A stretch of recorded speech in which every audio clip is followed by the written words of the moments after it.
Hey everyone, and welcome back to the channel. Today, we're diving into a story that sounds like it was pulled straight from an internet urban legend. It's a tale about a simple drawing, a spider with a missing leg, and an eBay auction that spiraled into a $10,000 bidding war. This isn't just a story about a quirky piece of art. It's a masterclass in internet culture, viral marketing, and the strange, wonderful power of a good story. So, grab your popcorn because we're about to unravel the bizarre tale of the seven-legged spider. It all started back in 2005. A British guy named Paul Brownsy decided he wanted to buy a new laptop. But like many of us, he was a bit short on cash. So, he looked around his flat for something to sell. He didn't have much of value, some old books, maybe a few DVDs.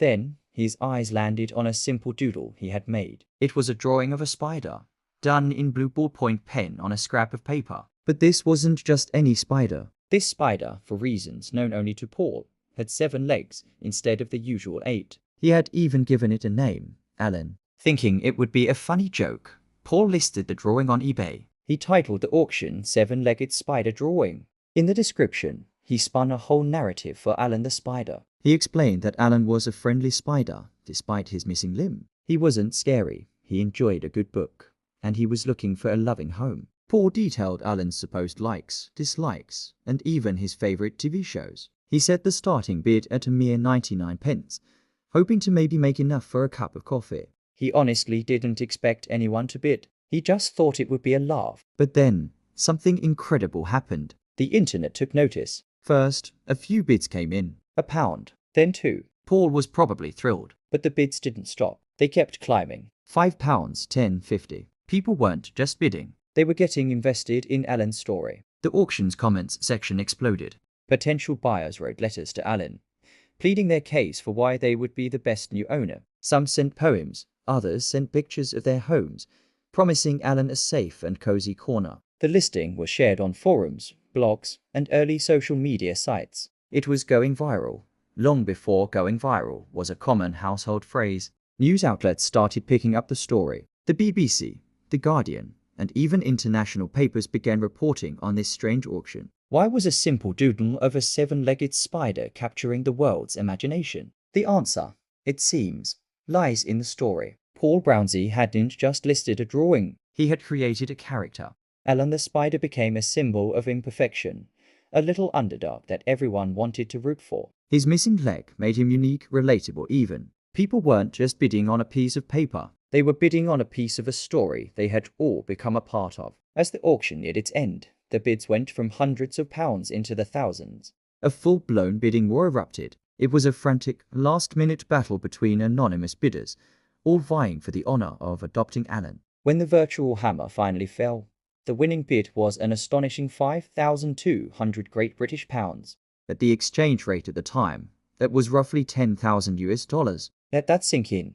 A doodle, made in a few minutes with a ballpoint pen, sold for $10,000. The winner was an online casino, Golden Palace. Now, this company had a reputation for buying quirky eBay items as a form of publicity stunt. They had previously bought a grilled cheese sandwich that supposedly had the image of the Virgin Mary on it, and a car previously owned by the Pope. Buying Alan the seven-legged spider was a perfect fit for their brand of quirky marketing. They weren't just buying the drawing. They were buying the global headlines that came with it. And it worked. The story of the casino adopting the $10,000 spider went everywhere, giving them an incredible amount of free advertising. So, what happened to Paul Brownsy? He was, of course, completely stunned. He had gone from trying to make a few quid to being $10,000 richer, all because of a silly joke.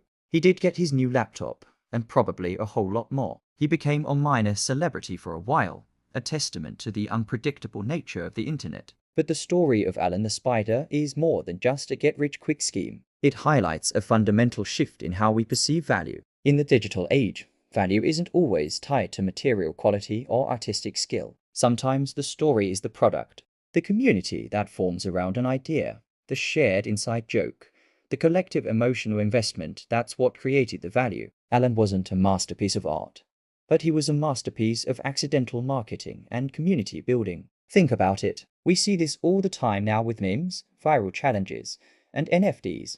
An image or an idea can acquire immense cultural and monetary value overnight, simply because enough people agree that it's important or funny, or meaningful. Alan the Spider was a pioneer of this phenomenon. He crawled his way into the heart of the early internet and showed us that a good story, even one about a spider with a missing leg, can be priceless. The legacy of Alan lives on. Every now and then, the story resurfaces, a nostalgic reminder of a simpler, weirder time on the internet. It serves as a lesson for creators, marketers, and anyone trying to capture attention online. You don't always need a huge budget or a polished product. Sometimes, all you need is a bit of creativity, a good sense of humor, and a story that people can connect with. Paul Brownsy didn't set out to create a viral sensation. He just wanted to share a funny little character with the world. And in doing so, he created a small piece of internet history. So, the next time you're doodling on a piece of paper, maybe give your creation a backstory.